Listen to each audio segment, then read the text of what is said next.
Estelle Matheson, Stell to her close friends, had just shot and killed her husband Derek and lover Austin Dickerson.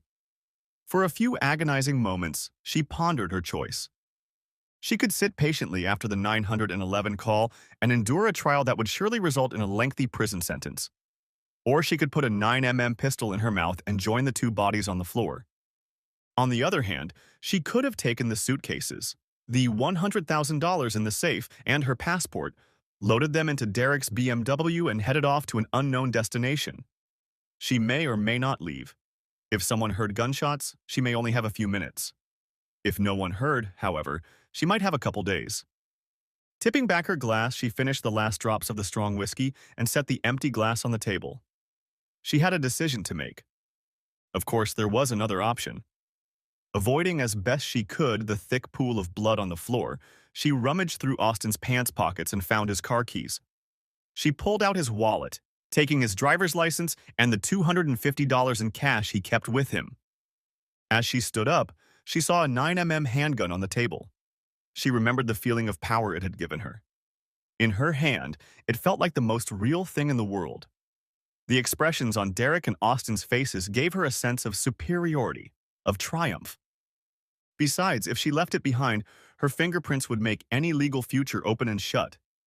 If she got caught, she could make up any story she wanted, right? Who would be able to call her a liar? The gun was practically whispering that to her. Stell grabbed the gun and shoved it deeper into her oversized bag. Stell glanced at the corpses and wondered for a moment why this sight didn't move her. Then she shook her head and walked quickly forward. I may be a cold-blooded killer and a serial cheater, but I'm not stupid, she thought, taking the folder from the manila. I don't want to leave behind more evidence than I need. She ran over to the safe, opened it. Derek foolishly hadn't changed the combination yet. And put the money in one of the suitcases. Leaving the safe open, Stell wiped it clean of fingerprints. It could have looked like a botched robbery. Any false maneuver could buy her time or confuse future legal problems. She praised herself for being smart. Ignoring the blood, she emptied Derek's wallet again. It contained $323, which Stell added to her stash, realizing she probably wouldn't have an income for a while. When she let go of the body, it flopped back onto the floor and hissed. Stell froze for a moment, but the body didn't move, and no blood oozed from the wound. She breathed a sigh of relief. She must have just knocked some of the trapped air out of his dead lungs. She fussed and loaded everything into Austin's black Audi and climbed in. He'd never let her drive. Now he was dead, and she was taking possession of his precious possessions. Stell chuckled nastily as she calmly drove Austin's car out of the driveway and away. She didn't even lock the front door of her house, deciding she was never coming back. Unfortunately for her, she never saw the curtains move in the front window of the house across the street. Next chapter. As Stell pulled out of the driveway, Wendy McGregor backed away from her living room window. She watched as the Audi pulled into the driveway and as the strange man entered the house. Then she watched as Stell loaded the car and drove away. Something doesn't add up here, she thought. Wendy went upstairs where her husband, Mike, was taking a shower. Working at the construction site, he often showered after coming home to be fresh and clean for her. She opened the shower door and admired her strong, muscular husband before she spoke. "Snip, I'm going across the street for a few minutes," she told him. I know. Mike caught her tone immediately and wiped the soap off his face. "Is everything okay?" he asked. "I don't know," Wendy replied. "There's something weird going on over at the Mathesons' place." "Do you want me to come with you?" asked Mike. He knew the Mathesons, and while he liked Derek, he didn't like Stell very much. She was too much of a flirt and had hit on him more than once. He tried to avoid her as much as possible. "I don't think I'll need to, but I'll still take my phone just in case." She cared a lot about appearances. It would be embarrassing if they both got there and there was nothing there. "Okay," Mike said, starting to rinse and dry himself off. He trusted Wendy and knew she'd call if she needed help, but running across the street soaped and naked wasn't likely to help. "Love you," Wendy said before kissing Mike. "Love you too," he replied. Wendy picked up her cell phone and, as casually as possible, walked to the Mathesons' house across the street. She knocked gently on the door but got no answer. A few minutes later, she tried again, only knocking louder. When there was still no answer or sound from the house, She tried the doorknob and was surprised when it opened. She poked her head inside and called out. "Hello," she called out. "Is anyone home?" Strange, she thought, when no one answered.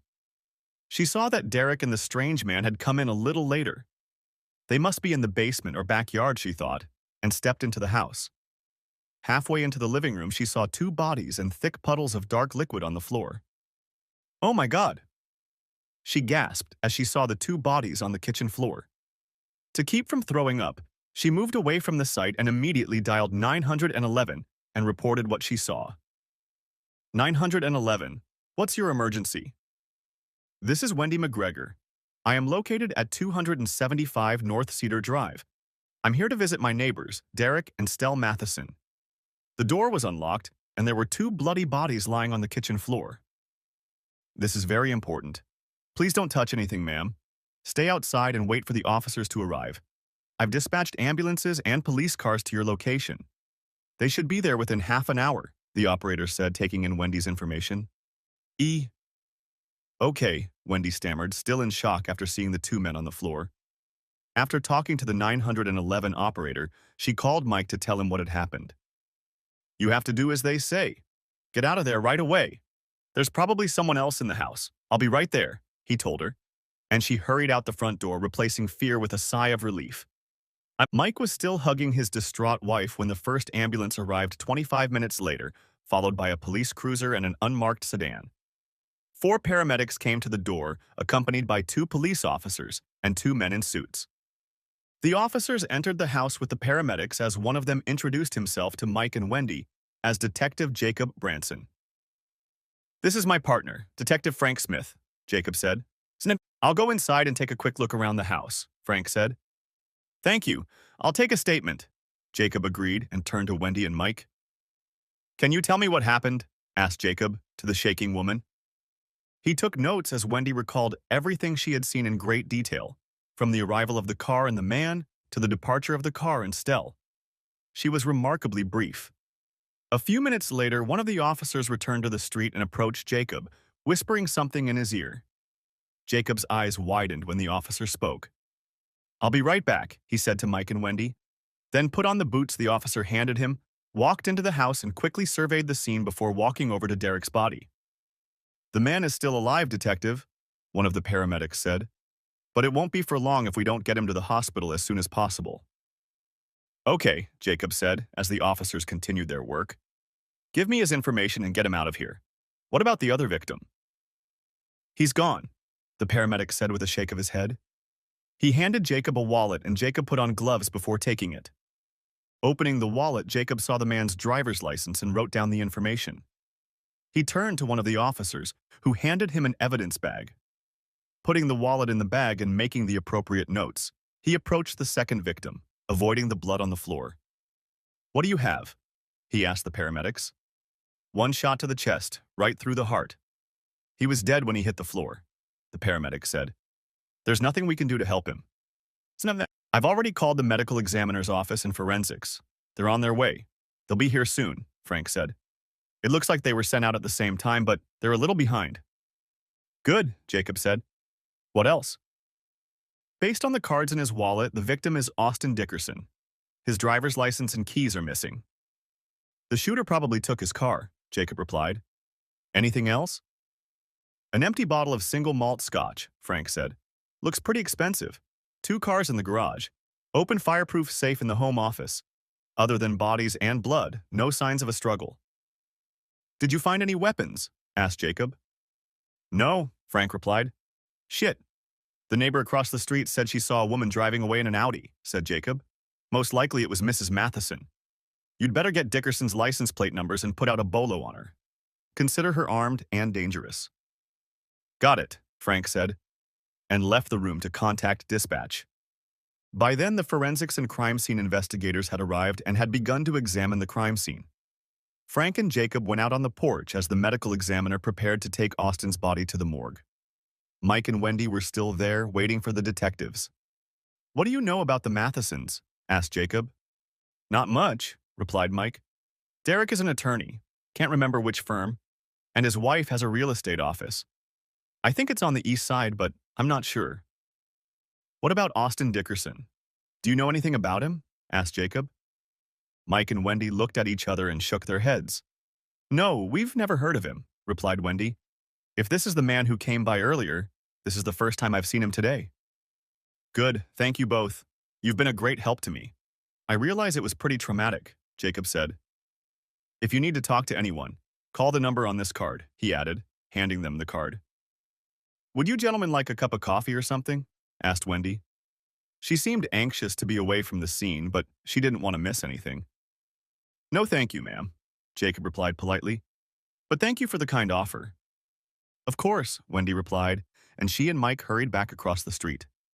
A few neighbors had come out to see what all the fuss was about, and Jacob was sure the gossip would distract them from the crime scene for a while.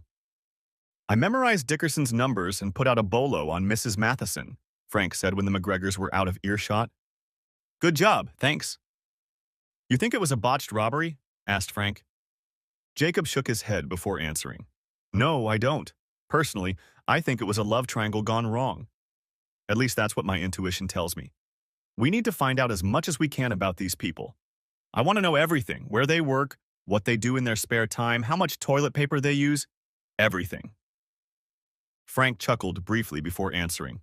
I'll get on it, he said, and headed for the unmarked sedan where he would use the cell phone computer to conduct a search. Jacob pulled out his cell phone and called his wife, Angelica, to let her know he would be late again. I'm sorry, honey. We're working on a home shooting. I don't know how long we'll be delayed, he said when she answered the phone. It's okay, honey. I understand everything. Just catch these bad guys and come home in one piece, you hear me? I will, he said with a smile. I love you, Angelica said. And I love you too, Frank replied before ending the call.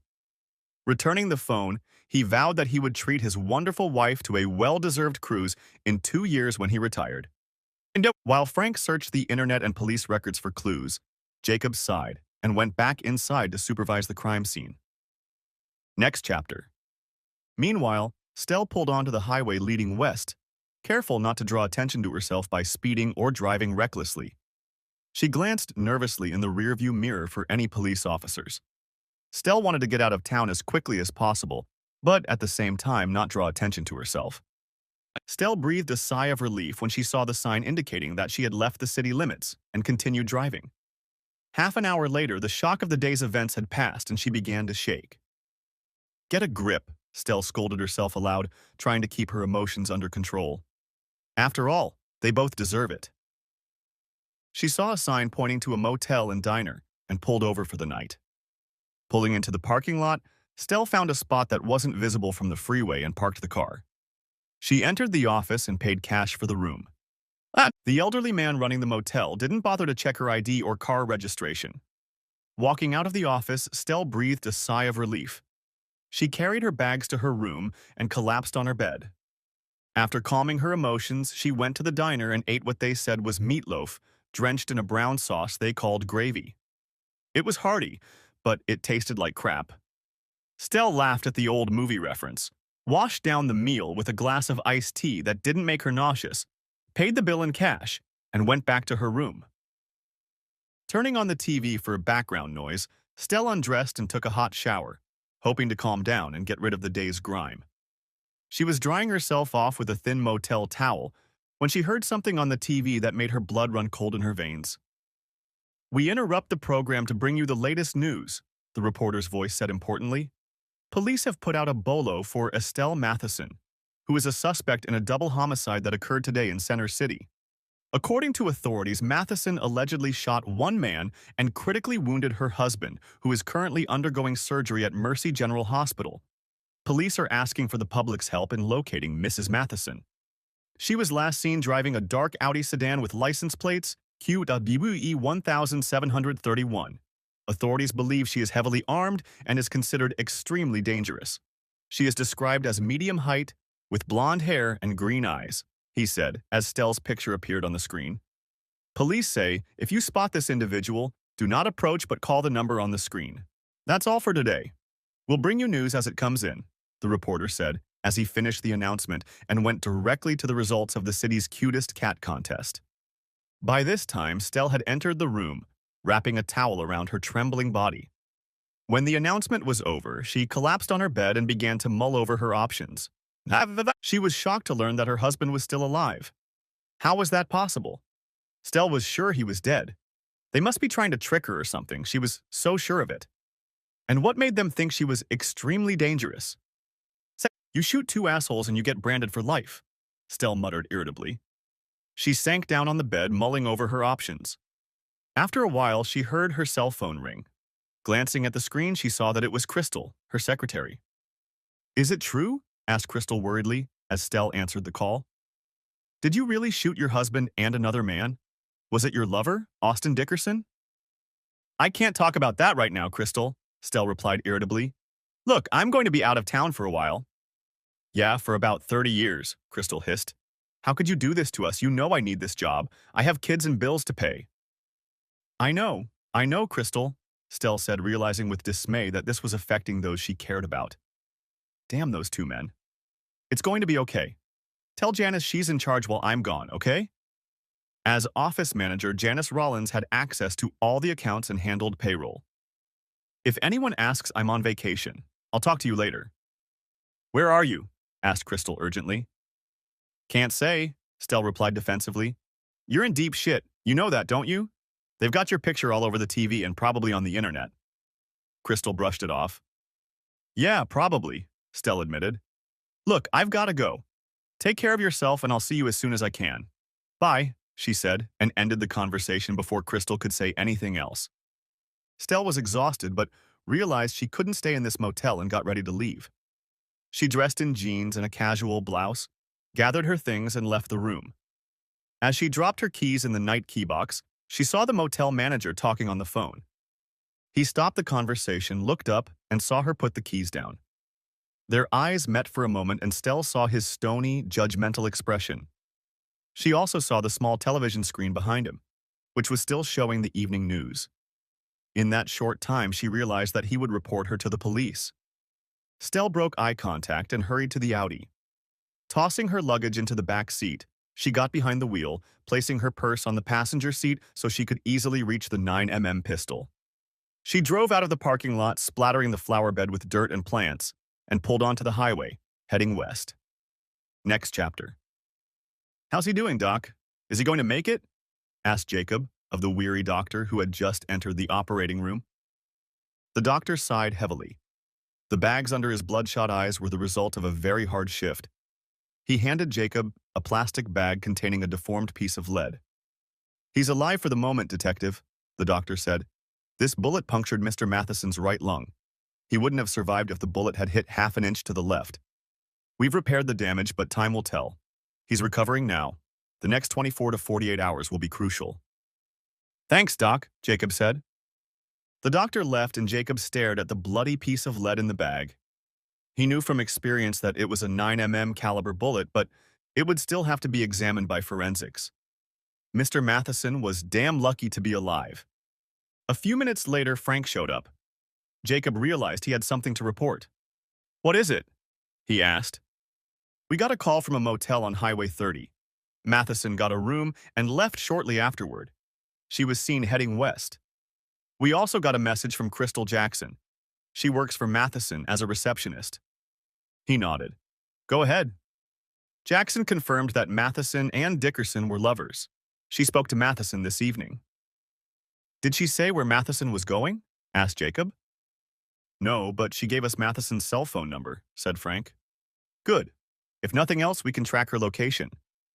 Anything else? We've already contacted the sheriff's department and the state police, Frank said, pulling a folded map from an inside jacket pocket. They've set up roadblocks here, and here, he added, pointing to 3 dots on the map. The sheriff's deputies have also set up checkpoints and roadblocks at all exits on the west side of the freeway. Good, Jacob said approvingly. We'll get her, boss. If all goes well, we'll take her into custody tonight, Frank said. From your mouth to God's ears, Jacob replied. Next chapter. Stell hadn't been driving long when she noticed flashing police lights in the distance far ahead.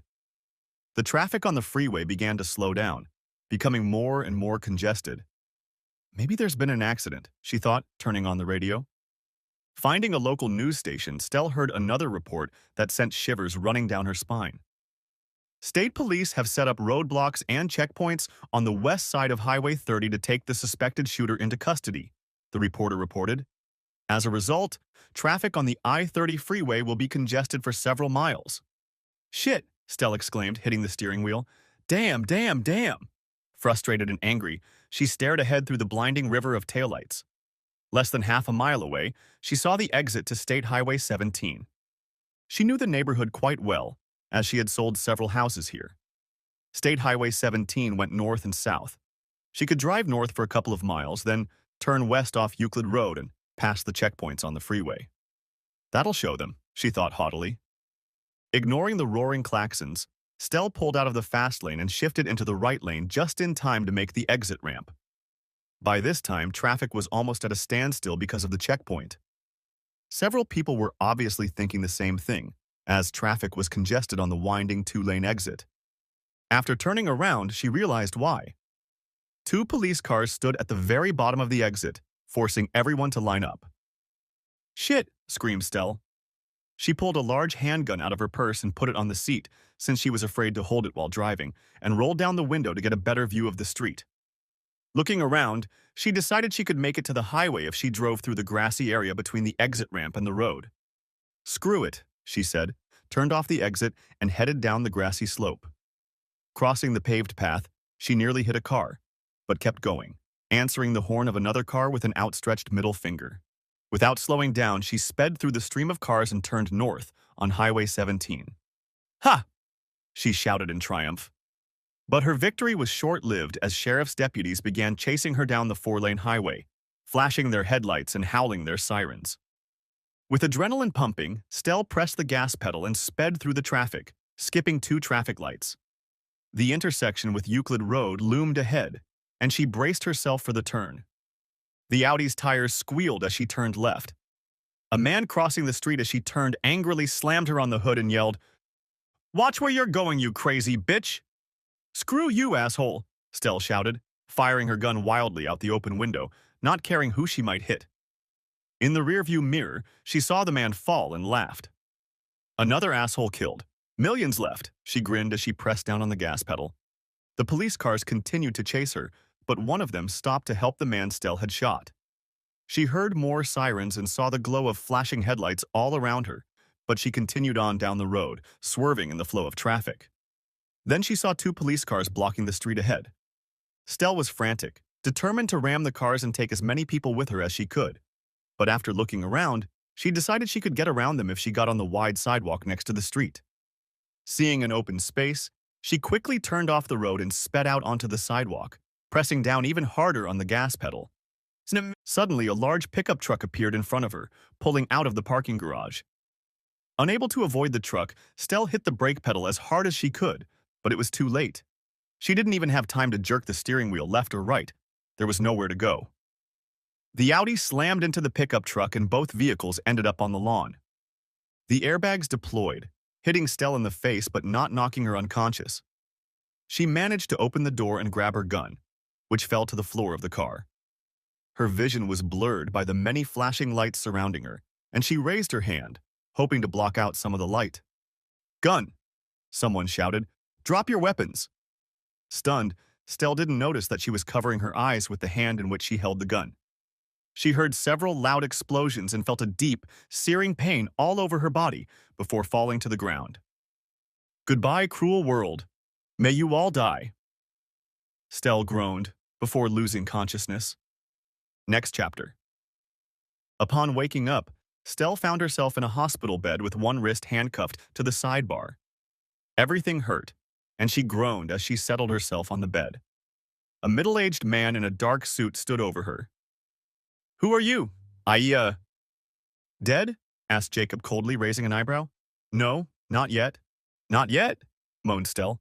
"I'll let your lawyer explain that part.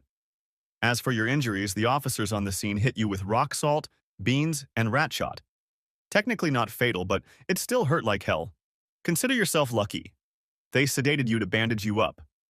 I'm just here to let you know that you're under arrest for murder, 2 attempted murders, carjacking, and a host of other charges, including about 100 traffic violations." "2 attempted murders?" asked Stell after Jacob read her Miranda rights, not understanding. Your husband, who is in recovery. Yes, he's still alive, but if he doesn't make it, there will obviously be another murder charge.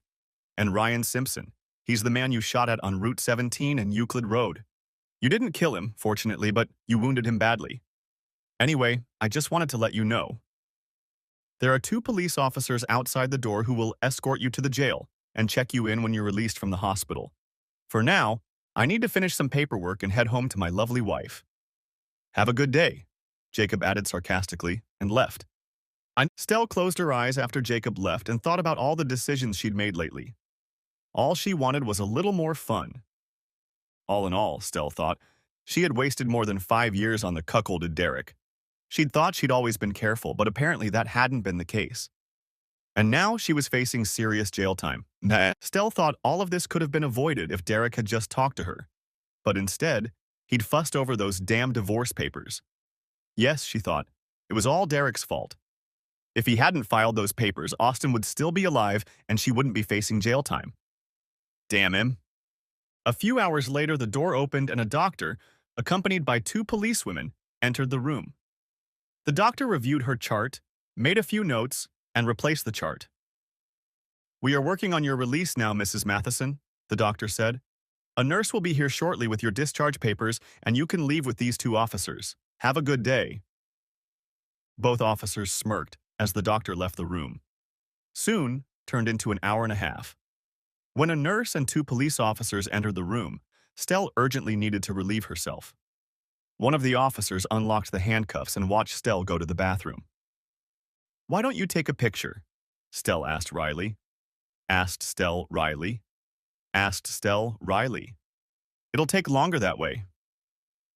The officer didn't answer anything, but the look on her face told Stell everything she needed to know, so she bit her tongue and said nothing more. When she was done, the officer escorted her back to her room. After Stell got dressed, the officer snapped the handcuffs on her arms behind her back. Is this necessary? The nurse asked.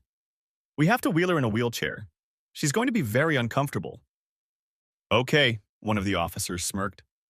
They rolled Stell up to a police car waiting in the patient intake area, unceremoniously shoved her into the back seat, and drove her to the jail. Next chapter. 3 days later, Stell, along with several other inmates, appeared before a judge for a bail hearing. The district attorney asked to keep her in custody pending trial, arguing that she was dangerous and likely to escape. After reviewing the case file, the judge agreed, and Stell returned to her cell. That same day, Jacob was informed that Derek had recovered enough to talk to him for a few minutes, and he went to the hospital. How are you feeling, Mr. Matheson? Asked Jacob as he entered the room. Like I've been shot, Derek replied in a throaty whisper. Just don't make me laugh. I won't. I'm Detective Jacob Branson. I've been assigned your case. I need to clarify a few things. You do know your wife is in custody, don't you? I saw it on the news, Derek sighed. We found the divorce papers she had on her as well as $100,000 in cash. Can you tell me where that money came from? I was holding it for a client. You kept $100,000 for a client in your home safe? That's an awful lot of money. Why did you keep all that cash? Inquired Jacob. No offense, detective. I realize you're just trying to do your job, but this falls under attorney-client privilege. And it's irrelevant, Derek replied, averting his gaze. Jacob muttered, noticing Derek's reluctance to discuss the matter. He knew that technically Derek was right, but he had an immediate suspicion. Why don't you tell me what happened?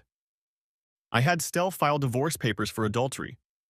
It wasn't the first time she'd spread her legs for someone else, but I swore it would be the last time she'd do it while married to me.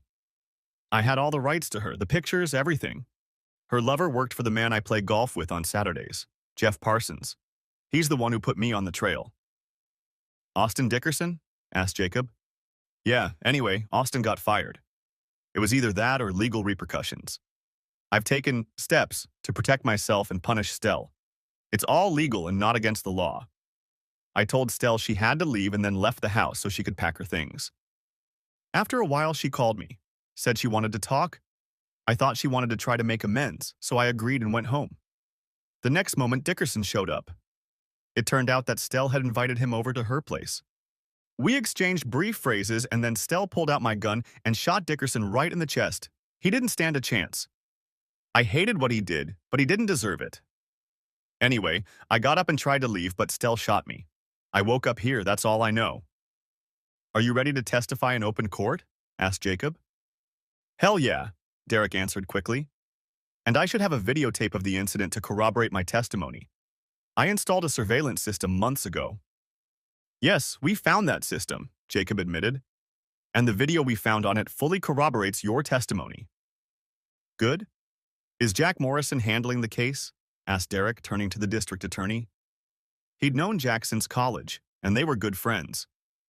Yes, Jacob admitted, and I understand he's considering the death penalty.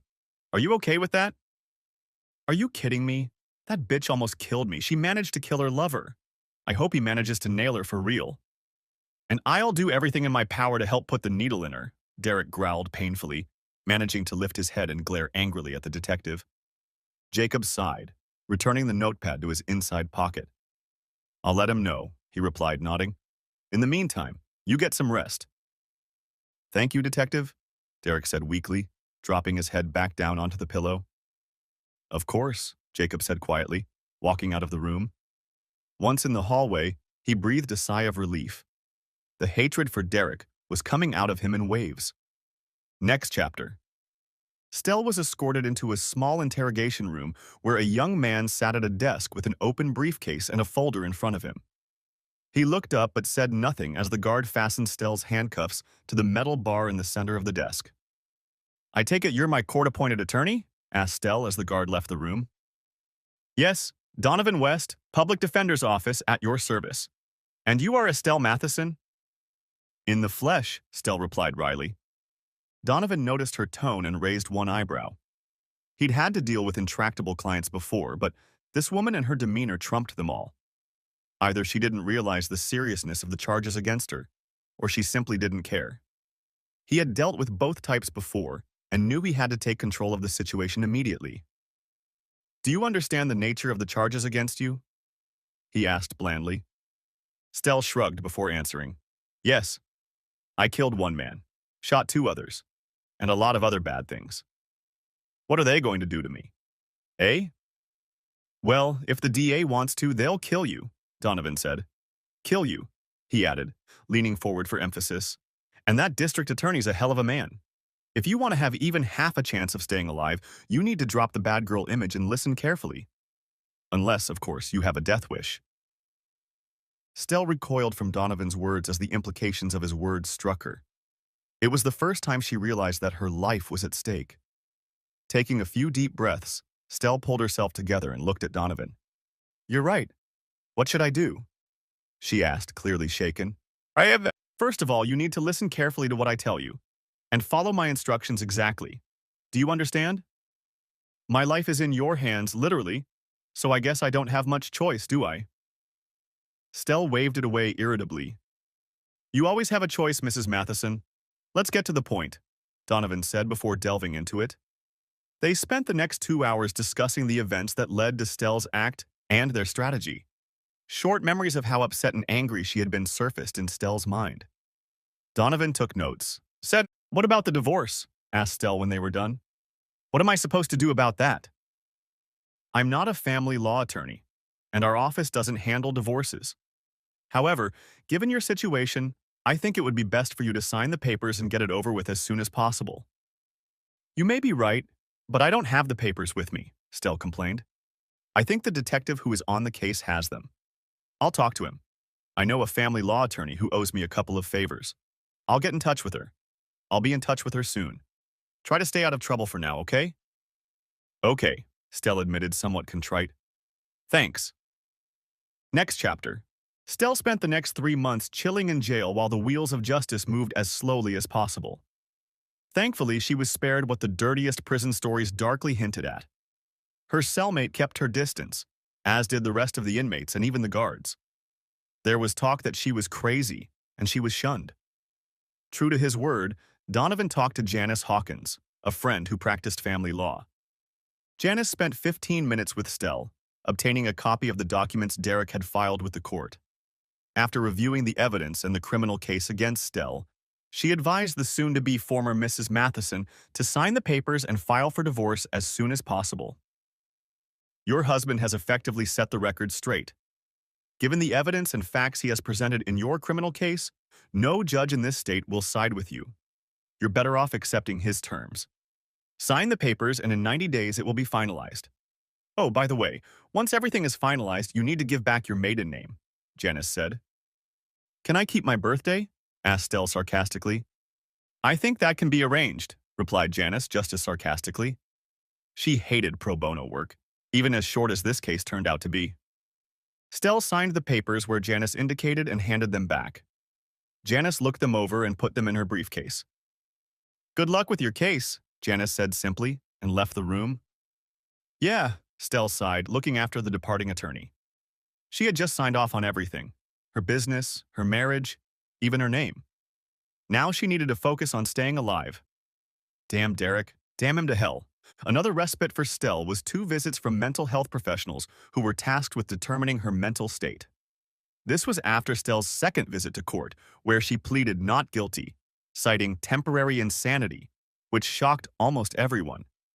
Donovan arranged for one and warned her that the prosecution would also schedule her for an evaluation. Stell performed well in both interviews and hoped they would convince the jury. Meanwhile, Derek had been released from the hospital and was in rehab, working a reduced schedule at his law firm. Although he survived the shooting, he was still weak and ended up back in the hospital when an infection and a nasty case of pneumonia put him out of commission for nearly a month. Nevertheless, he was ready when Stell's case went to trial. He watched the trial from the gallery and was impressed with the way Jack handled the case. Jury selection lasted all day, while both legal teams maneuvered to seat 12 people they thought could try the case without bias. Well, that is, seat those who would be most sympathetic to their upcoming arguments, but forms and fiction must be preserved after all. The next day, Derek listened to the opening statements of both sides. Jack made it clear that he would present evidence that Stell had deliberately lured 2 men, her husband and her lover, into the house to murder them in cold blood. Then, he said, he would show that Stell robbed both men and stole $100,000 from the home safe before stealing her lover's car and going on a wild rampage. Although Derek knew about Stell's guilty plea, he was still shocked when he heard Donovan suggest during his opening statement that Stell had been out of her mind when she'd shot him in Austin. Glancing at Jack, Derek saw a slight smirk on his friend's face. After lunch, which came after a lengthy opening statement, Jack spent 2 hours with Jacob describing the crime scene, attaching a diagram of the house and photos taken at the scene. Derek shuddered when he saw the large color photographs of him and Austin lying on the floor in their own blood. He shuddered at the thought of almost dying on that floor. Derek could read a jury as well as Jack. As he looked around the 12 men and women in the jury box, he saw that while most of them were watching and taking notes rather stoically, others seemed disgusted by the sight of Stell, whose attention was focused everywhere except Jacob and the large monitor with charts and photos.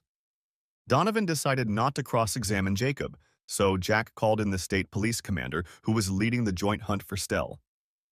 Jack turned on video footage from the cruisers and helicopters involved in the chase and described what had been done during the incident. Derek was shocked when the commander explained what was shown on the video. His shock increased when the commander told the jury how Stell shot the man through an open car window. He saw half the jury gasp when they saw the shooting on the video. When Jack finished questioning the commander, Donovan again decided not to cross-examine him. The judge pulled the commander aside, and seeing that time was running out, moved to adjourn.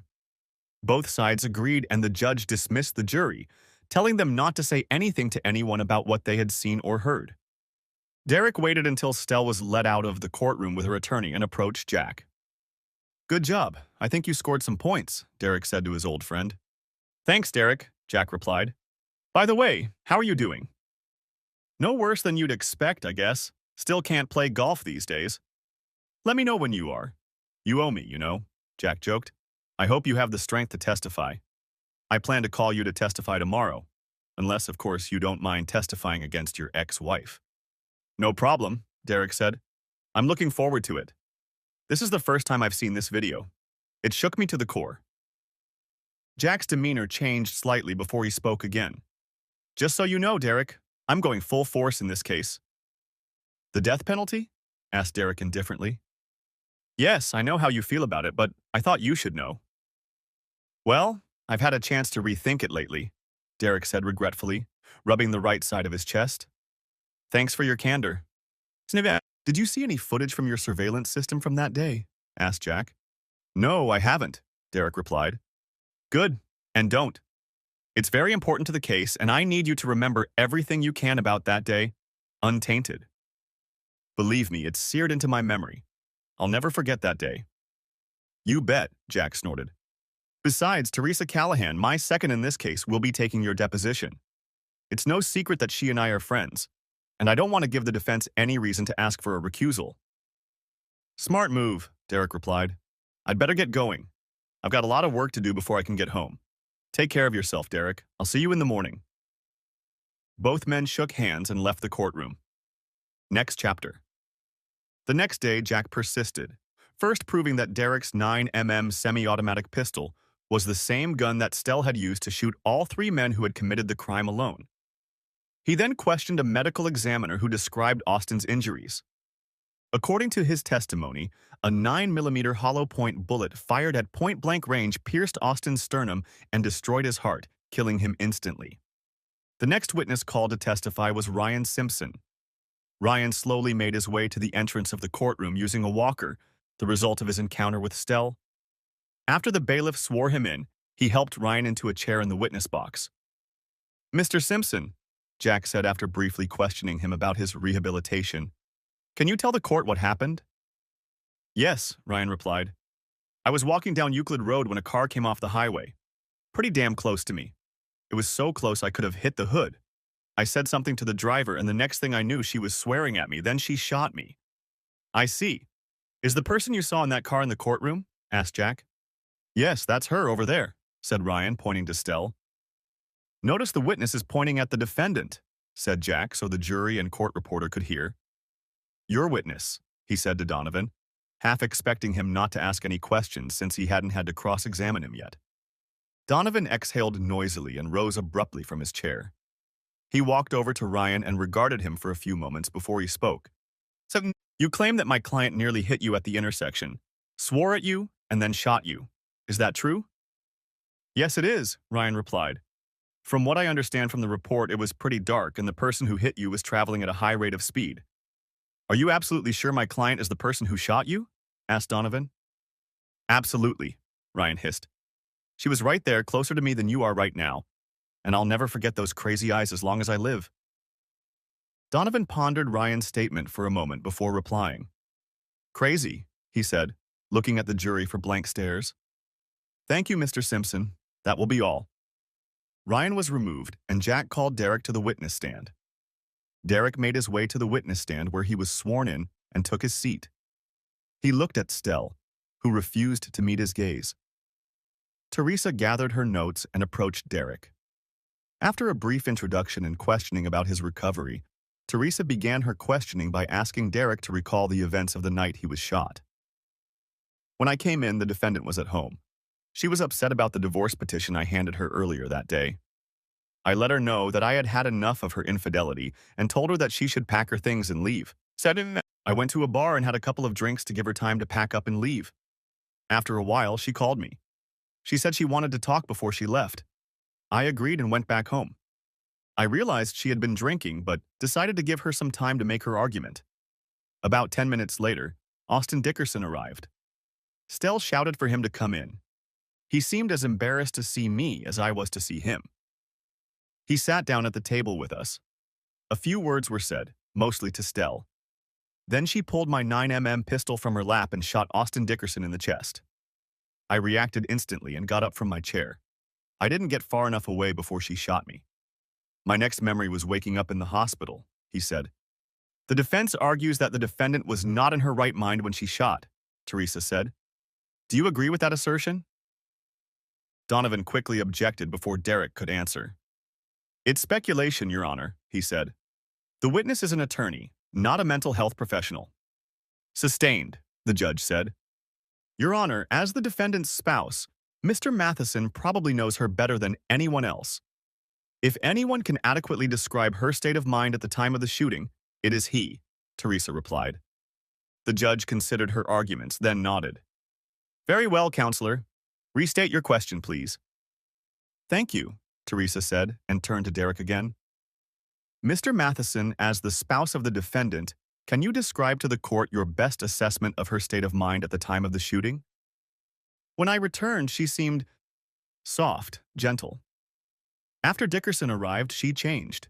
She was depressed and upset about both me and Dickerson. I can understand that given the circumstances. Getting divorce papers, especially for infidelity, can have that effect. However, I wouldn't have thought she'd be angry enough to shoot someone. It was the last thing I expected. Thank you, Teresa said and turned to Donovan. Your witness. Donovan exhaled noisily, then stood up and walked over to the witness stand. I'm glad to see you're recovering, he said to Derek, trying to melt the ice. Thank you, Derek replied. You said you served the defendant with divorce papers the day of the shooting. Is that true? Asked Donovan. That's correct, Derek brushed it off. I have a copy of your statement, Mr. Matheson, Donovan stated, holding up the folder. You cited her infidelity as the reason. However, you were aware of your wife's previous affairs, were you not? Objection! Irrelevant, Jack shouted. Your Honor, the divorce is central to this incident, and to my client's state of mind at the time. Besides, the prosecution has already made the divorce part of this case, Donovan objected. The judge furrowed his eyebrows, mulling over Donovan's words. Very well, counselor, the judge said with a slight nod. Overruled. Proceed. Donovan smirked, turning back to Derek. He smelled blood and decided to act defeated. According to the motion you filed, the trust you set up owns everything, including my client's house, car, and her real estate business, and you are the sole trustee. Is that correct? Yes. Everything is perfectly legal and not against the law, Derek replied evenly. I know it is. I've double-checked everything. Basically, you set this whole thing up to leave my client as destitute as possible. And it looks like you've been working on this for quite some time. This is cross-examination, Your Honor. Is there a question in here somewhere? Protested Jack. I've wondered that myself, counselor, agreed the judge, and then turned sternly to Donovan. Do you have a question for the witness? Yes, Your Honor, Donovan said and turned to Derek. How long have you known about my client's extramarital affair? At least 5 years, Derek answered. Everyone in the courtroom heard the defendant's obvious whimper, though she didn't look up. And in all that time you never took any action. Why? It doesn't matter, exclaimed Jack. Derek turned to the judge and answered before he could pass judgment. I would like to answer that question, Your Honor. The judge stared at him intently, and Derek could almost see in his eyes how he was quickly weighing all the legal pros and cons and carefully considering how it might look on appeal. Finally, he said, Very well, please do so. This may seem strange, but I loved Stella as much as I hated what she was doing. I was hoping she'd put it all out of her mind and we could move on with our lives, but when I found out about her latest affair with Dickerson, I knew it would never end, Derek explained. He sighed heavily before continuing. I had to put an end to it, so I put my plan into action and forced her to sue. I didn't want to end up in poverty because of her crimes against our marriage, so I confess I set things up so that the consequences were quite dire. I would have been willing to negotiate. That is what I expected when I returned to the house. For a moment, he looked deeply saddened. If I hadn't hoped for regret, for remorse, I would have sued long ago. Did you have any idea how it might affect her? How it might affect her? Asked Donovan sharply, turning to the jury. Objection. Call for speculation, Jack immediately exclaimed. Sustained. Snap! During the time you've been married to my client, have you ever been violent toward her? Before Jack could object, Derek blurted out, Never. I never laid a finger on her. Was she ever violent to you? Donovan answered quietly and clearly, like an assassin's knife. Derek froze in place for a split second, though he chastised himself for not expecting such a thing. His estimation of Donovan's abilities went up by an order of magnitude. Well, here goes. Has my client ever hit you, thrown things at you, or even yelled at you? The witness answers the question, the judge ordered after Derek stammered. Derek hesitated and reluctantly answered, Before she tried to kill me? No. Donovan pretended he couldn't hear well. I'm sorry about that. Could you repeat that a little louder for the jury? Derek made his best impassive face. No, before she shot me, my wife had never been violent toward me. Never? No. If I had the slightest suspicion she was going to shoot me, I certainly wouldn't have gone home to talk. Donovan looked at Derek and only then nodded. He was beginning to see a slightly different picture from Derek's testimony than the one Stell had presented, and he didn't like it. No further questions for the witness, Your Honor, he said quietly before taking his seat. The judge dismissed Derek, who stepped off the witness stand and saw Stell glaring at him, flashing one of her smug smirks.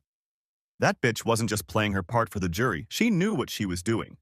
Jack's next witness was Dr. Allison Chambers, the forensic psychologist who had examined Stell to determine her fitness to stand trial and to determine if she was indeed temporarily insane at the time she shot Austin and Derek.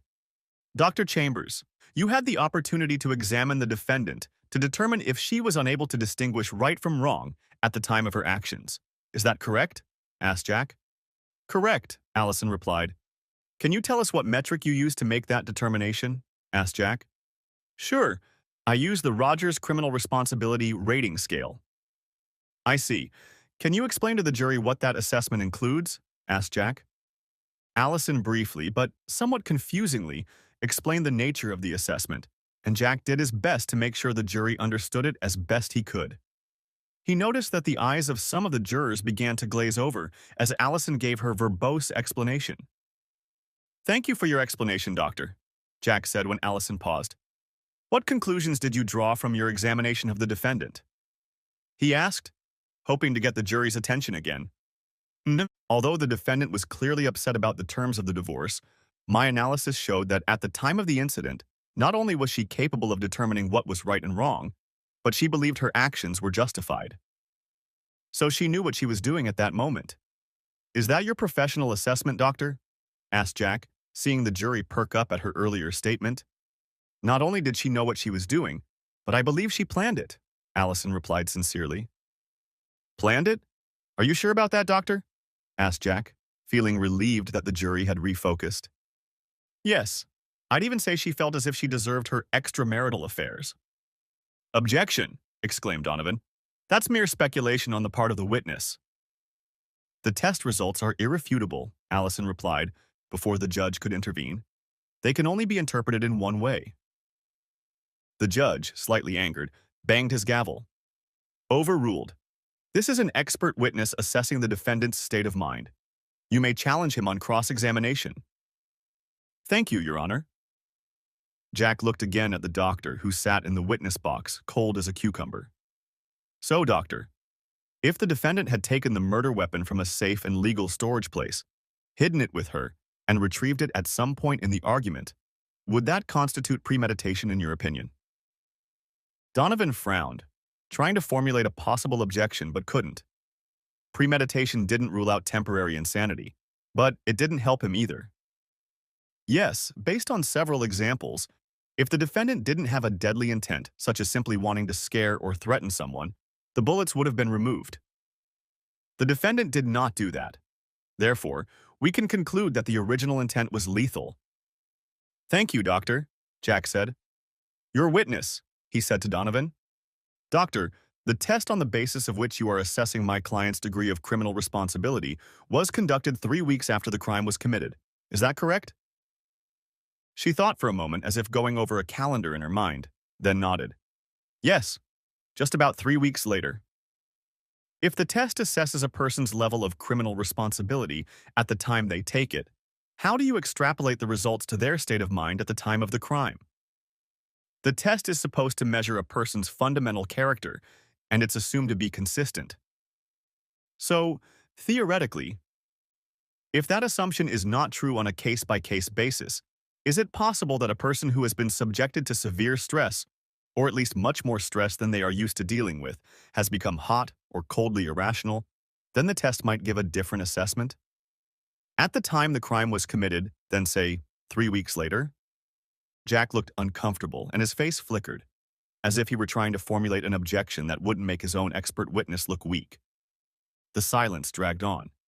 The judge said, "The witness answers the question." While it has not been rigorously proven that a person's fundamental character cannot change, just as it has not been proven that each person's fingerprints are unique, it is conclusively proven by extensive testing. So a loving mother who has a nervous breakdown and kills her child was always capable of murder and was never a truly loving mother? Several jurors stared at her, and at least one looked deeply puzzled. Donovan suppressed a smile. All he needed was one. My professional judgment is that the test fairly assessed the defendant's basic character traits, whether they were expressed at the time of the crime, before, or after. That doesn't answer the question. Do I have to repeat it? The doctor looked visibly uncomfortable, then finally said quietly, "The mother would be assessed as someone always capable of murder, but suppressing or ignoring it until a trigger event occurs." Triggering event. He looked at the jury. "Doctor, who signs your checks?" asked Donovan. The jury turned away from the doctor. "I don't understand your question, counselor," Allison replied indifferently. After all, such a question came up at every trial. "It's simple, doctor," Donovan replied sharply. "Who do you work for?" "I work for the county behavioral health department." "So your paycheck comes from the same agency that's trying to convict my client." "Thank you, doctor. That will be all." Donovan was too fast for Jack to object or for the judge to have time to press the gavel. The jury is asked to disregard counsel's last statement. "Counsel, would you like to rephrase your last statement?" "No, Your Honor," he replied with a poker face, knowing that to ignore was something some jurors couldn't do. After the judge dismissed Allison, Jack announced that the next piece of evidence would be the videotape taken during the crime. Donovan knew that the videotape was legitimate and what it depicted, but he protested vehemently anyway. The judge overruled Donovan's protests and ordered the video to be shown to the jury. Watching the video on a large monitor, the jury watched with fascination. The video began with Stell reading the divorce papers. She put the papers aside and shouted across the room, "That son of a bitch!" Stell poured more whiskey into her empty glass and took a long sip. "If that bastard wants a war, by God, I'll give him one," she declared angrily. Then she burst into an angry laugh. The jury watched as Stell made 2 phone calls. The first was addressed to Austin. "Hi, honey," she purred when Austin answered. They could only hear her side of the conversation. "Yeah, I know. I'm sorry about that. I just got served with divorce papers and I was really upset. Listen, could you come over to my house? I'd really like to see you." "No, Derek's not here." "Oh, that's great. Thank you so much. You're so sweet." Stell ended the call, and the jury watched as she dialed another number. "Hey, Derek. Listen, I just wanted to talk to you for a few minutes before I leave the house. Do you think you could spare me just 5 minutes, please?" "Oh, that's great. I'm so sorry about what happened. Okay, I'll see you soon." With that, she ended the conversation. The jury watched as Stell grabbed the gun, loaded it with a full magazine, and slipped around into the chamber. Then she sat back down at the kitchen table with an evil glint in her eyes. "Those bastards are going to pay for tricking me," she growled and took another sip of her drink. The time on the videotape shifted 2 hours, and the jury saw Derek enter the kitchen. "Come on in, honey," Stell said on the video. "Have a seat. I'm afraid I drank all your scotch. You'll have to find something else." "That's okay. I feel good right now," Derek replied. "Then have a seat. We'll start in a minute." Derek sat down, and for 10 minutes they stared at each other in awkward silence. Then the doorbell rang. "Come in, Austin," Stell called out. Derek turned around in confusion and saw that Austin had entered the house. Austin looked just as confused when he saw Derek at the table. "Austin, come in and have a seat," Stell said. She smiled as Austin walked into the kitchen and sat down at the table. "Well, here we are," Stell said. "Wonderful company. I want you both to know that I'm grateful to finally know what you are. One of you is a predatory little prick, and the other is a sneaky, cowardly bastard. You can decide for yourselves which one of you is which. As for me, I don't seem to have any prospects. My business is no longer my business. My lover is no longer my lover. My husband has declared that he is no longer my husband. I am now alone, destitute, and have no feelings for any of you.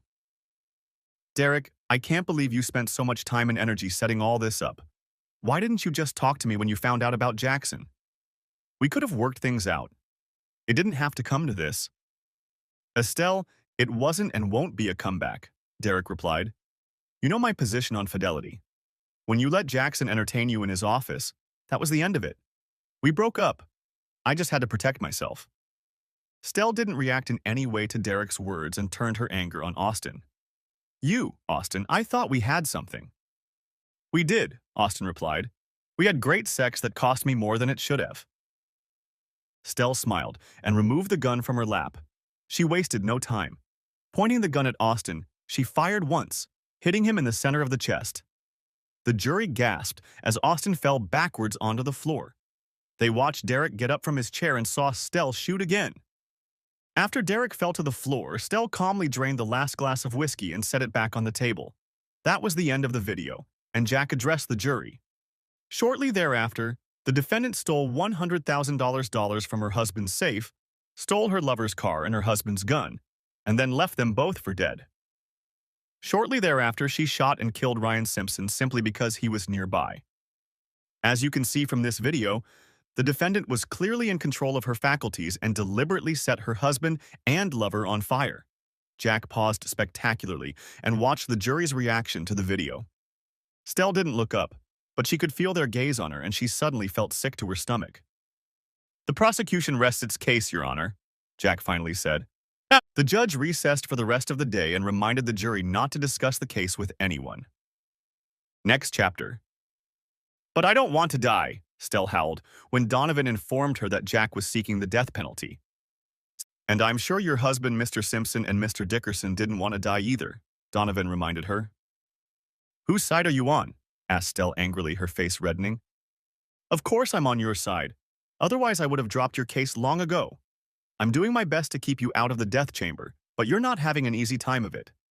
I told you from the beginning that the defense of temporary insanity is very unlikely. That video that the prosecution showed today has effectively reversed that opinion. So what do I do now? Asked Stell in desperation. What if I apologize to the judge? Promise never to do it again? Donovan grinned grimly. That might work in other jurisdictions, but not here, he told her. Let me talk to the district attorney. Maybe I can convince him to accept a plea bargain. It will mean life in prison, but you'll still be alive. Yes. Some life at least, Stell remarked wryly.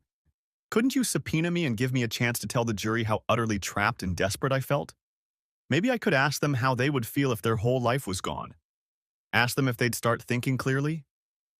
Donovan pretended to ponder the question, then shook his head. I understand your point, but it's a terrible gamble. In our state, defendants aren't allowed to read their statements to the jury. If you take the stand, the prosecution can cross-examine you.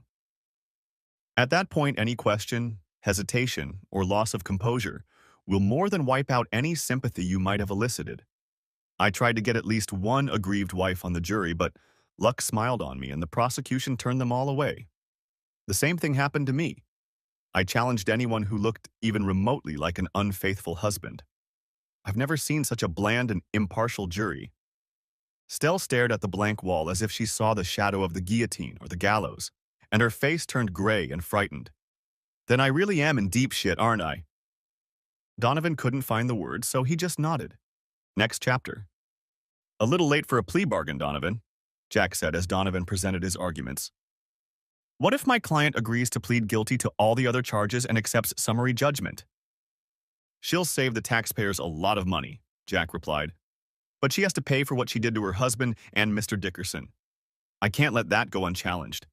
You've seen the videotape and heard Dr. Chambers. You know that the defense of temporary insanity is almost impossible to prove. But she's not going away, Jack, Donovan objected. She'd be in prison for life. Jack considered Donovan's words for a moment before replying.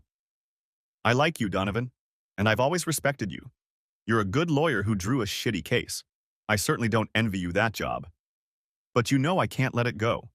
This is not a minor offense committed by a young offender, and you know it. Your client deliberately set a trap to kill her husband and lover. And that's your final word? Donovan asked.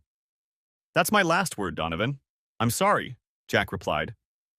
Okay, Donovan sighed, defeated. I had to try. I know. I'll see you in court tomorrow. Next chapter. The next day, Donovan presented his side of the story. Most of his witnesses were people Stell had worked with before the shooting, and they all testified to her professionalism as a real estate agent and a nonviolent, stable person. Jack decided not to cross-examine, deeming it unnecessary for his case. Finally, Donovan called Dr. Jacqueline Kincaid, a 65-year-old psychiatrist who had questioned Stell before trial. Dr. Kincaid, you had the opportunity to interview my client, correct? Asked Donovan. Correct, she replied with a slight smile. And what were your conclusions? Under the circumstances, there was no way she could tell right from wrong. She had just been served with divorce papers. Her lover had rejected her. Her husband was cutting her out of his life. She had lost her car, her business. Everything she held dear was gone, and her life was upside down. She was desperate to regain control of her life, Jacqueline says. So you think she was not in her right mind at that moment when she shot her husband and lover? Absolutely not. And given the tension of the situation, she was probably not in her right mind until she was taken into custody. That would explain her actions after the shooting. I see, Donovan agreed. Thank you, Dr. Kincaid. Your witness, he said to Jack. Jack approached the witness stand with a folder in his hands. Dr. Kincaid, you were quite critical of Roger's criminal responsibility rating scale, correct? He asked. Yes, I have and continue to criticize them, she replied. Could you explain why? Simply put, I believe they inadequately assess the whole person in every situation, she said. People often react to stressful situations in ways they wouldn't in normal life, such as soldiers facing the reality of combat for the first time. I see, Jack said. You've become quite a prolific writer over the past 2 decades, haven't you? Yes, Jacqueline stated proudly. And isn't it true that some of your work has been controversial in nature? Some say so, Jacqueline agreed almost proudly. For example, this essay you wrote in 2004, Jack said. Let me read a small portion of it to refresh your memory if you don't mind. Please, she said with a smile. I'll read it straight through so I don't get the quotes mixed up. For women, spelled W-O-M-Y-N, to be truly free from oppressive masculinity, they must be free to eliminate that masculinity by any means necessary. Do you remember writing that? Yes, I remember, Jacqueline replied, somewhat nervously. The jury looked at her more closely because of the sudden change in her demeanor. In fact, a number of your essays in the early 2000s praised misandry. Hatred of men, didn't they? Asked Jack. It was a particularly dark period in my life, Jacqueline said quietly, not looking at anyone. I can imagine it was. According to my research, you were going through a difficult divorce from an abusive husband at the time, weren't you? Yes, I was going through it, Jacqueline replied deafeningly. I hope that situation was resolved, Jack said in response. Yes, it has been resolved. I met my current partner and have been happily together ever since. I'm glad to hear that. Have you given up some of the controversial positions you've taken in the past? No, not publicly anyway, she added with some reluctance. And the statement I just read, do you still adhere to it? There was a pregnant pause as she apparently struggled with herself. Before the judge could instruct her to answer the question, she finally blurted out, I have to study it in full context first. I see, Jack said. He glanced at the jury and saw their reactions, which were mostly skeptical. Smiling to himself, he turned to Jacqueline again. Thank you, doctor. That's all for now. After the judge removed Jacqueline, who hurried back to her seat, Donovan stood up and continued to make his case. It's relatively early, the judge said. Is there time for closing arguments after lunch? I think so, Your Honor, Jack said. Donovan agreed, and the trial was recessed for lunch. When the trial resumed, Jack began his presentation by reminding the jury of the events of that fateful evening. He emphasized that Stell had deliberately trapped both Austin and her husband in order to kill them both in cold blood. He then reminded them of the other charges against her, to which she had already pleaded guilty. By the time he finished, the jury was ready to burn her at the stake. Donovan's closing statement was much shorter. He didn't dispute any evidence of her actions, but emphasized that Stell's reaction was triggered by Derek's divorce proceedings and reiterated that she was not in her right mind at the time, citing Jacqueline's testimony.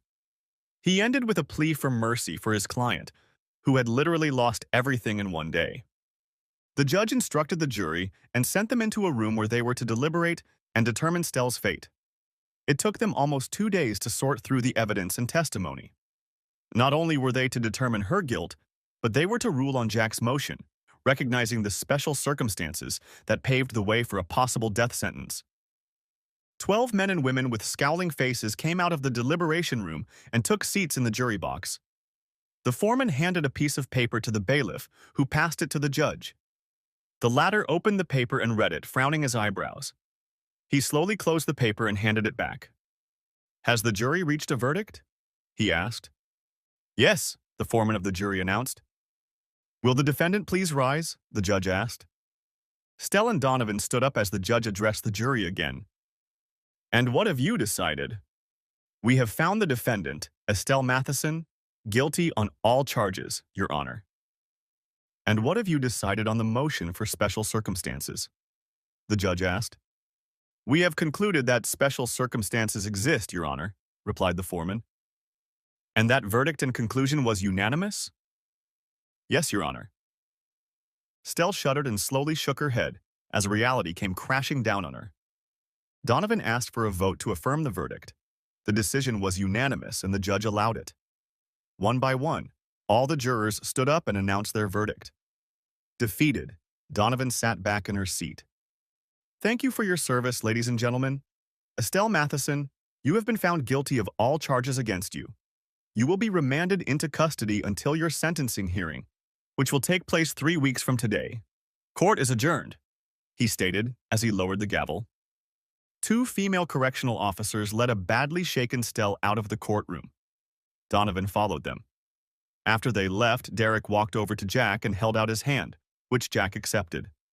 "Thank you," Derek said. "You're welcome," Jack replied. "I know this whole thing hasn't been easy for you. Believe it or not, the hardest part is yet to come. Would you like to address the court at the sentencing hearing?" "I'd like to," Derek said. "Great. By the way, how are you holding up?" "I'm doing okay. The nightmares aren't helping much." Jack pulled a business card out of his briefcase and held it out to Derek. "Give this lady a call. In my humble opinion, she's the best in the business."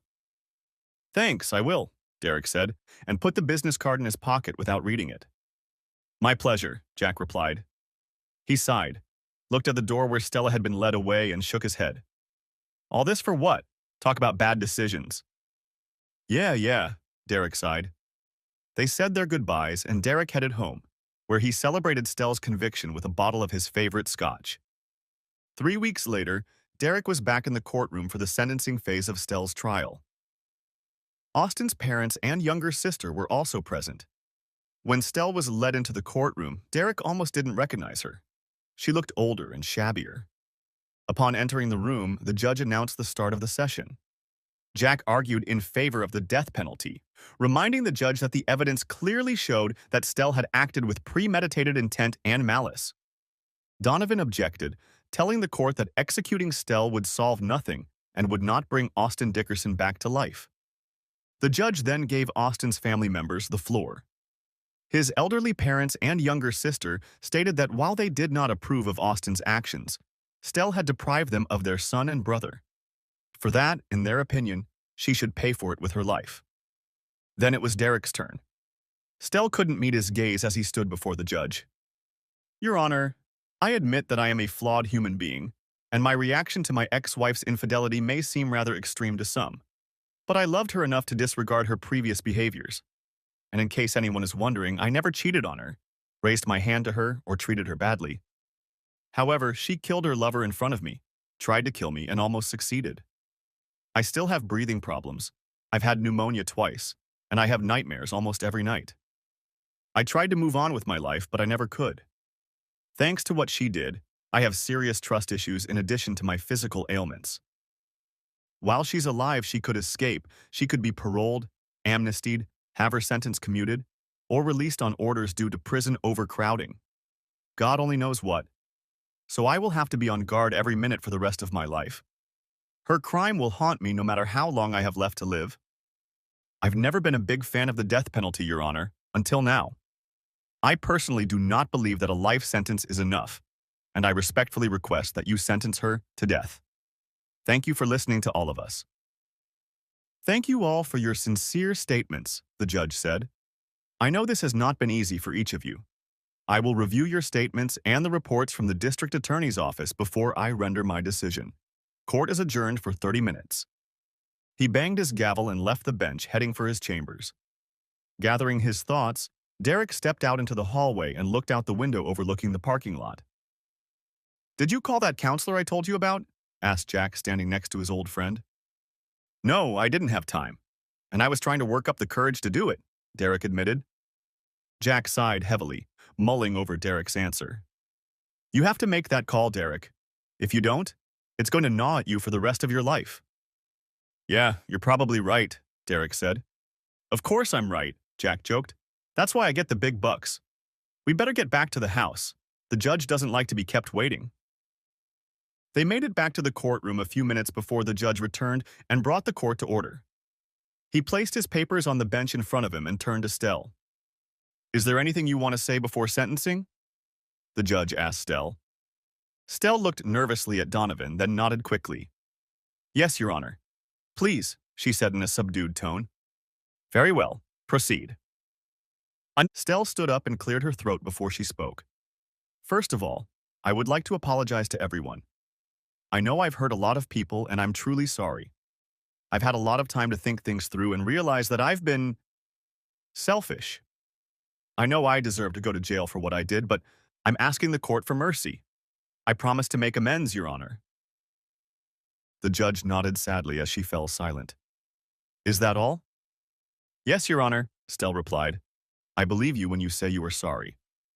However, that does not mitigate the sentence I am about to impose. I know that you have already pleaded guilty and have been sentenced on the remaining charges against you. In light of that sentence, I have been informed that the state will take no further action against you. By order of the court, you are to be immediately taken to the Women Correctional Facility, where you will be put to death at a time and manner appointed by the state. May God have mercy on your soul." "Court is dismissed," the judge said, emphasizing his sentence with a gavel. The shaken Stell burst into tears and wept loudly, and Donovan tried to comfort her. Stell paid no attention to him and turned angrily to Derek. You took everything from me. My home, my business, my marriage, even my life. My blood is on your hands. All because of a few lousy bastards. Are you happy now, you spineless bastard?" She screamed, tears streaming down her face. Shocked, everyone in the courtroom turned to Derek, who was clearly embarrassed by the outburst. "No, Stell, I'm not happy." "Not at all," he said calmly and quietly. Two large sheriff's deputies grabbed Stell and dragged her out of the courtroom, Donovan trailing behind. Derek saw the reporters in the back of the courtroom furiously scribbling on their notepads and realized that they would soon demand his testimony. Jack stood beside his friend and gently took his hand. "Come with me. We'll avoid those vultures," he said. "Thanks," Derek replied. They walked out of the courtroom, avoiding reporters looking for quotes to use on the evening news. "Well, the case is done, except for the appeals, of course," Jack said as they walked out of the building. "Yeah," Derek sighed. "Do me a favor and call that counselor."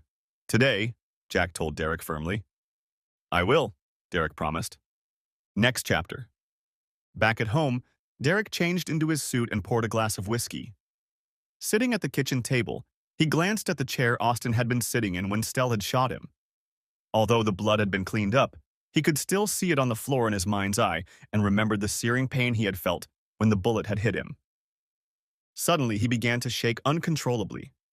The shaking started in the middle of his chest and increased until every muscle in his body shook. He fell to the floor and lay like that until the shaking subsided. As he caught his breath, he remembered that Jack had advised him to call that counselor. When he could, he went back to the kitchen chair and pulled out the card Jack had given him. It had only one word written on it: Rhamnusia. "Weird," Derek said, looking for a number. Finding none, he turned the card over and saw that the back was blank. When he looked at the front of the card again, he suddenly saw a phone number. "What the hell?" asked Derek. His phone had fallen out of his pocket and was lying on the floor. He picked it up and dialed the number on the card. "Counselor Rhamnusia, this is Adrestia speaking," announced a female voice. Derek began. "Hello, Derek Matheson," the woman said. "I've been expecting your call." "What?" asked Derek, shocked. "How? You called to make an appointment. I have an opening in 45 minutes. That time is yours. Don't be late. I appreciate punctuality. But where are you located? Stammered Derek, perplexed. My address is on the card and on your GPS. 45 minutes from now, Derek. Be here. Sure, Derek stammered. The call ended, and Derek stared at the card. How did the number and address suddenly appear? And how did this woman know who was calling? Derek shook his head, put the phone in his pocket, grabbed his coat and keys, and walked out of the house. The dull ache in his chest made the whole thing seem even more surreal than the shooting. When Derek arrived at the address listed on the GPS, he noticed a large Victorian house that seemed oddly out of place in the neighborhood. He got out of the car and climbed the steps to the front porch. The door opened before he could ring the bell, and a young woman who reminded him of a college cheerleader stood before Derek. Just in time, Mr. Matheson, the woman announced. Please come with me. Derek followed the young woman up the spiral staircase and entered the cluttered office. There was a large desk in the room, and the shelves were lined with ancient books and scrolls. Scrolls? What kind of counselor is this? Derek thought. Please have a seat, the woman said, pointing to a cushioned chair in front of the desk. Would you like some tea? That sounds good, please, Derek said uncertainly as he watched her prepare the tea. He appreciated her look and wondered again how old she really was. I added some honey.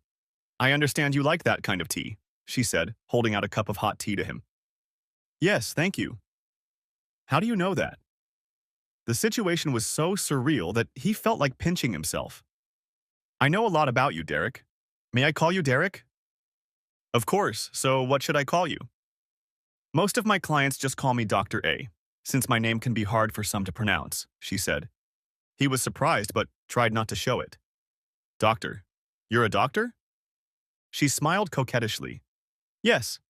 Don't let my appearance fool you. I'm much older than I appear, and I have doctorates in several disciplines. I see, Derek said, puzzled. He took a tentative sip of the tea and found it quite tasty and relaxing. And that man in the picture on your desk? That's my husband, Max. He's a private investigator. So you've been following me? Asked Derek, suddenly feeling irritated, despite the tea. Adrestia laughed at Derek's statement. He didn't, but I was following. I've been following your case for a while now. In fact, I was the one who asked Jack to have you contact me. Oh?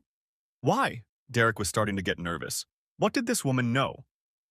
If you've been following my case, you know that my ex-wife tried to kill me.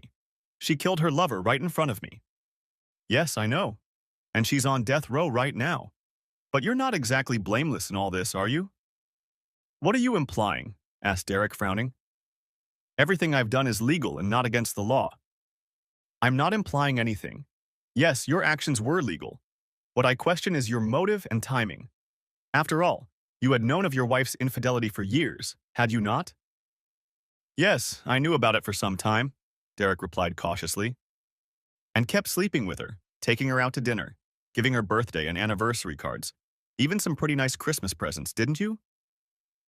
He tried to formulate his answer positively, but could not, as a growing sense of uneasiness pressed upon his soul. It didn't take anything away from me, and I honestly, was hoping she'd just drop it. It was just a fling. Until Austin came along, and this one was different. I planned on making her pay for her history of betrayals, but this forced me to. So you waited until she was handed papers that would take everything away from her, including her business. I know you told Detective Branson that you wanted to punish her, but that wasn't the whole truth, was it? Asked Adrestia sharply. I don't know what you're talking about, Derek replied, stammering. She looked at him in a way that made him look even older and tougher. Of course you do, Derek. You knew how lucrative your wife's real estate business was. You helped her organize it, remember? And you wanted it for yourself. So you tolerated her infidelity until you felt it was time to act. That's the real truth, isn't it?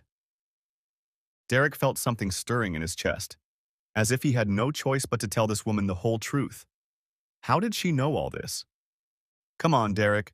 Justice may be blind, but it's not stupid, Adrestia said, with a slight smirk and beautiful eyes that were suddenly hard and shiny. That money in your safe didn't belong to the client, did it? You put them there as bait, didn't you? You hoped to use them as leverage, perhaps to bribe Stell, didn't you? Yes, Derek admitted. Suddenly his chest felt normal, and he sighed with relief. See, the truth really is liberating. You just didn't expect Stell to take your gun and shoot you. You also didn't anticipate her taking that money. No, I didn't.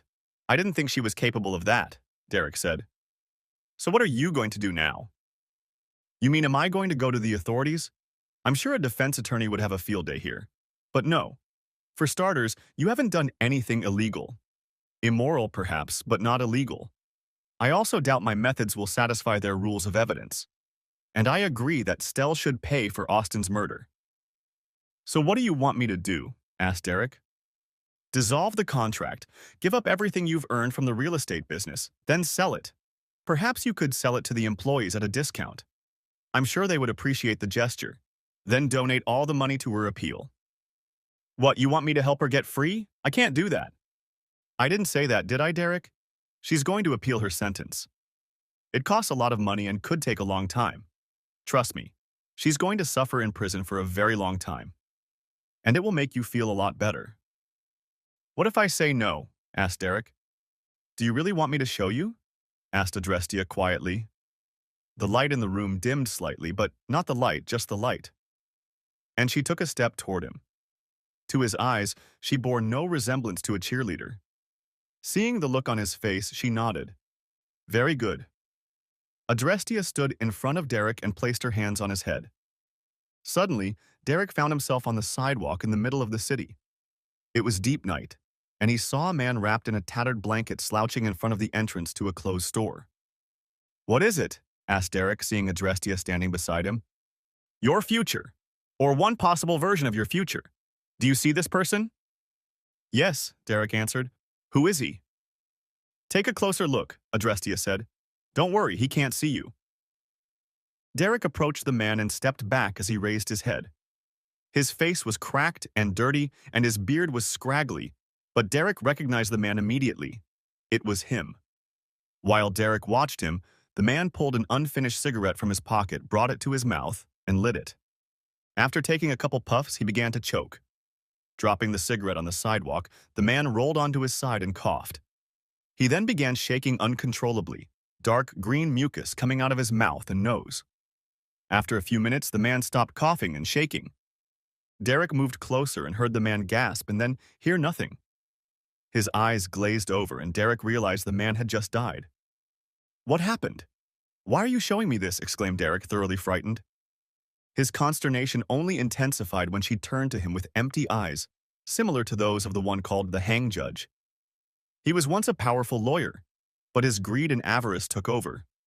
He owned a lucrative real estate company, but lost it when it was sued for illegal acts. He lost everything, the company, his license to practice law, his house, his car, everything. The man in front of you lived on the streets for 10 years and died in poverty. Her voice wasn't threatening. It was as empty as a freshly dug grave. So did your soon-to-be ex-wife. And now? He asked. And now he's dead. Derek, suddenly more angry than frightened, looked angrily into Adrestia's face.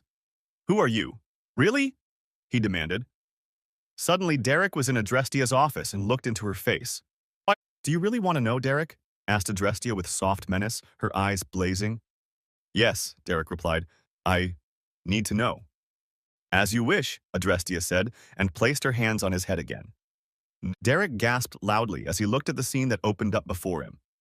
He saw Adrestia dressed in a toga, with a set of scales in one hand and a double-edged sword in the other. Beneath her sandal-clad feet, snakes wriggled, trying to bite each other. Around her on the ground lay crowds of people in various states of mind begging for mercy and forgiveness, but she seemed deaf to their pleas. Strange winged creatures flew in the sky above her head, and lightning danced on the top of a tall mountain in the distance. Adrestia removed her hands, leaving a stunned Derek shaking in his chair. He looked at her with eyes widened with fear. Do you understand now, Derek? She asked. Yes. Yes, Derek replied, more frightened than ever. Why are you doing this? She didn't lift a finger, but her presence, the feeling of power, filled the room as sharply as if she still held that horribly sharp sword in her hand. In a normal situation, I wouldn't. While I do handle infidelity cases, I usually only intervene if the victim is being treated extremely unfairly and denied justice by duly constituted government agencies, and they are crying out for justice. In this particular case, I have received a request that I have decided to honor. You are distantly related to a rather famous Texas Ranger, are you not? Yes, at least my grandmother always said I was. Anyway, he asked for clemency for you. The higher powers have decided that you are being given one chance at redemption. One chance. So I'm offering that one chance here and now. Take it or leave. Oh God. And you know what you need to do, right? Yes, I do, Derek replied hotly. Good. Take some of this tea with you. Drink a cup in the morning and another in the evening. It will help your lungs heal and the shaking should stop as well. All will be well if you keep your promises. Consider yourself lucky, Derek. Not many people get a second chance with me. I can imagine, Derek said. Come on, I'll walk you out. And remember, Derek, I'll be watching you, she replied. If you ever want to talk, call the number on my card. I'm always in touch. Thanks, Derek said, secretly hoping he'd never have to return to this place. Leaving the Victorian house, Derek felt as if a huge weight had been lifted off his shoulders. It was probably best for his peace of mind not to look in the rearview mirror as he drove away. As the Victorian mansion disappeared and was replaced by a dark and empty model home. Back home, he drank another cup of tea and slept better than he ever had since his injury. Next chapter. Epilogue. Derek began the process of dissolving the trust and began digging through Stell's files.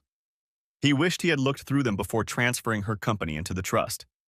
He found a few problems in the old files and started digging deeper. The more he dug, the more he realized what a mess he had made. He cursed himself for not looking deeper before putting the company into the trust. Going through the current paperwork, he learned that the employees had continued Stell's old and bad ways of doing things. Then he remembered Stell complaining about being sued many times. He remembered the old adage that said that he who cheats on his spouse will also cheat in his business affairs. He spent every spare minute to unravel Stell's affairs and sent a substantial amount of money to several clients, hoping they wouldn't sue him. The office workers weren't very happy to see money they thought was owed to them being sent to former clients, but they would have to put up with it. Eventually, Derek managed to get the situation under control and found a competitor interested in buying the company. He gladly accepted the offer and donated the proceeds to Stell's appeal fund. By then, Stell had already lost her first appeal. An anti-death penalty organization had teamed up with a civil rights group to handle her subsequent appeals. Derek contacted them and donated money, as he had promised Adrestia. He drove to the women's correctional facility where Stell was being held to tell her what he had done. When the guards brought Stell into the visiting area, he was shocked. Stell looked as if she had aged 20 years in the few months she had spent in prison. She had lost a lot of weight and looked like a walking skeleton. "What the hell do you want?" she asked angrily, sitting down. "I heard you lost your first appeal," Derek said. "And you came here to gloat? Is that it?" Stell spat. "No, I just wanted to let you know that I sold your business and donated the proceeds to a new group that will be handling your case from now on," Derek said. "And why the hell would you do that?" replied Stell. "Call it motivated self-interest if you want. I felt it was the right thing to do, that's all," Derek told her. "So, how are you holding up? What do you care? You wanted me dead, so your wish was granted. Well, if you remember, you're the one who almost killed me. And you were the one who trashed Austin, remember?" Stell lowered her eyes and nodded. She sighed heavily and looked up again. "Yeah, I remember. So is this some kind of ploy to win back my favor or something?" "No, Stell, it's not. I just stopped by to let you know." "Well, thanks for that, at least." "You're welcome. You don't look well." "Are you okay?" asked Derek. And that seemed to bring her out of her thoughts again, and her face darkened. "What do you think? I'm stuck in this hole eating shit. I have a constant headache and no one gives a shit about it. And the last thing I need is your pity." "Of course," Derek said, standing up. "Goodbye, Stell, and good luck." "Screw you, asshole," Stell spat. Derek smiled, nodded his head, and left without another word.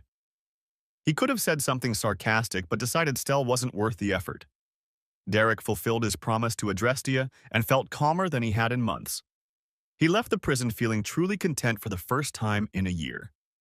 3 years later, Derek sat on the balcony of his relatively new luxury condominium, which he'd bought after selling the house he'd once shared with Stell. He brewed a tall mug of Adrestia tea, marveling at the fact that there were always 2 bags in the box she'd given him. He opened the Sunday paper, and as he sipped his tea, he found an interesting story. The legal team working on Stell's appeal had finally won.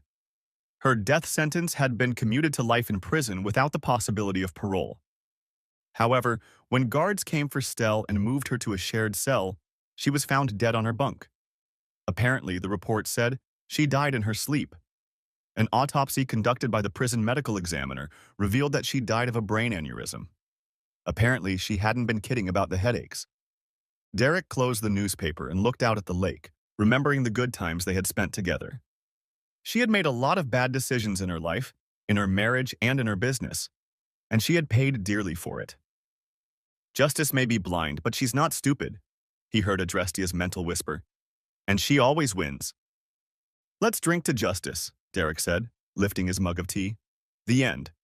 If you want to continue watching my videos, they are coming out on my new channel. The link will be in the description or in the comments. Thanks for watching. I hope you enjoyed it.